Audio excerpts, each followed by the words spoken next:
We have our political expert with us, joining us now, Richard Greene. He is the co-founder of 279 for Change. Lots of S-turns in the first minute here. We apologize for that, I'm with Richard. you. You're doing a great job. All right, 279 for Change, and I asked you just a minute ago, what does 279 mean? What's it all about? 279 is the magic number of America. I had this epiphany that the reason that millennials and others are not engaged in politics is because it seems overwhelming. They can't understand how things get done, how things don't get done. They blame people and they disengage. And so we have over 100 million people who will not vote in this election. So I had this epiphany that we could translate all of politics, the essence of America, into one number. And that number is 279. If you can get 218 members of the House of Representatives to say, yes, we're going to pass the Melanie bill for whatever it is that you care about, 60 in the Senate who also say yes, that's the filibuster-proof majority, 278, it passes Congress, it goes to the White House, and then you only need one more person. That's the 279th. That's who we're electing. Is Donald Trump going to sign a particular bill? Is Hillary Clinton going to sign a particular bill? That should be the focus, even more so than Donald Trump's taxes. Wow, wow. Well, now we know all about what you're about, and you said you're LA based, which is a little unusual for a political corporation. I was an intern when I was in college on Capitol Hill. I ran for Congress. Unlike most people in LA who don't focus on it as much, I love it. And I want the whole country to love it. Well, there's a lot of interest in this election from coast to coast. Certainly. And let's talk a little bit about Hillary Clinton on the campaign trail yesterday, bringing out the heavy hitters.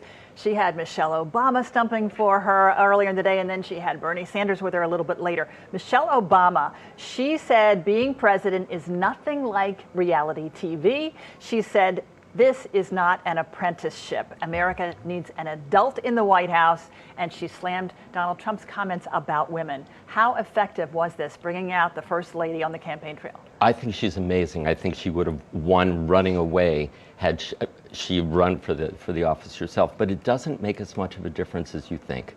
And the reason that people are voting for Donald Trump and ignoring what Hillary Clinton and all the other surrogates are saying is this statement that I learned when I was coaching the Hillary Clinton of the Philippines against now President Rodrigo Duterte. I'm sorry, save that thought for just a minute. We do have our breaking news back with us right now. Okay, as we mentioned at the top of the show here.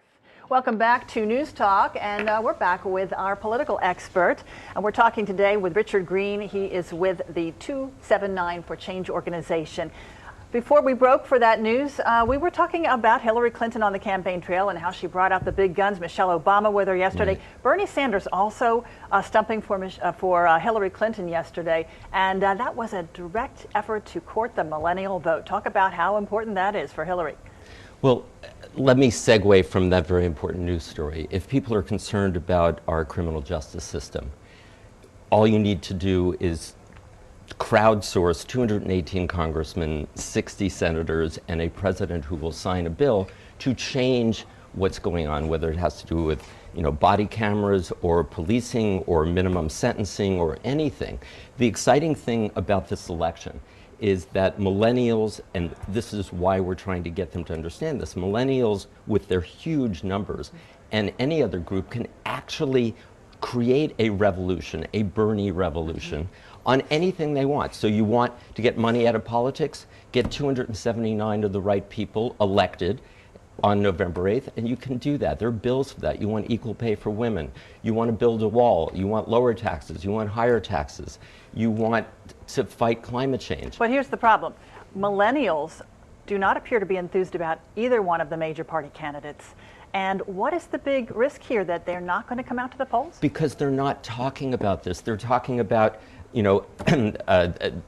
beauty queens and taxes, and as important as those are to demean the character of one of the candidates, or emails to demean the other candidate, what really counts, what the goal line is in America, is what kind of legislation is going to be passed as a result of the Congress that is elected and the president that is elected. Are we going to have equal pay for women? Are we going to have climate change legislation? Are we going to have a wall? Are we going to change our immigration laws? And more importantly, and if we focus on these specific things, millennials will be engaged. And most importantly is, are we going to have abortion rights turned back because of Supreme Court justices that one candidate might appoint? Or are we going to overturn Citizens United because of, for example, Hillary Clinton being able to appoint a new justice? Let's talk about the goal line. Let's not talk about all this inside DC politics, all this People magazine personality stuff. But having that Bernie turns young with people her, off. the subject did get to free tuition, which, you know, that talks to millennials. Right. And other issues such as childcare. Now, huge expense for young families. Now they say it's even more expensive than an average in-state tuition for the year. So that tells you the big numbers people are shelling out for childcare, full-time childcare. No, absolutely. And the point, again, is the Bernie people say, oh, we need a revolution, the system is broken. The system is not broken. Thomas Jefferson, Benjamin Franklin, all those brilliant guys, they created a revolution for America every 2 years. It's called an election.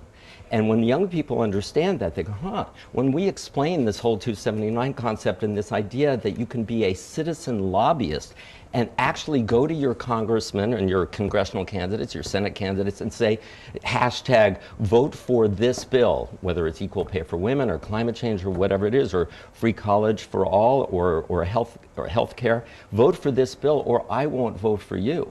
I mean, this kind of bad, I don't know if I can say the word, you know, a honey badger in my generation, citizen lobbyists, where you have the power. When people understand that, they go, wow, I had no idea. All I have to do is crowdsource on social media and with my friends, 218 in the House, 60 in the Senate, and a president who's going to sign those bills. All right, I want to ask you before we run out of time. People will be engaged. Since you're a political expert, I want to get your take on what Donald Trump should do at this point, because his performance had been panned in the debate on Monday. Even his own aides were saying he really, you know, missed opportunities. So Donald Trump was back on the campaign trail yesterday, and the gloves were off. He was hitting Hillary hard. Is that where he should be going? I think he's made his case. He is a freewheeling, authentic, passionate guy who wants to make America great in his own image. That is his strength. What he needs to now do, as I was saying with Hillary, is talk about what specifically he is going to do and what his people need to do to help him do it, to build that wall, to change the immigration laws, to lower taxes, to strengthen the military however he wants. He's got to start talking about detail and specifics, which has been his weakness all along, and have that be the conversation rather than all of the things that he keeps tripping up about. All right, well, we will see how the next debate coming in, just 10 days from now will shape up, and that one's going to be a town hall format, so we'll see who that format favors. But Hillary was much more likable, and I think Trump, in the beginning of that debate, actually looked almost presidential, so it was an advance for him. Richard Greene, political expert, co-founder of 279 for Change. Check it out. Thank you so much, Richard, Thanks for so your much, time. Melanie. Appreciate that, and we'll be back with more News Talk right after this.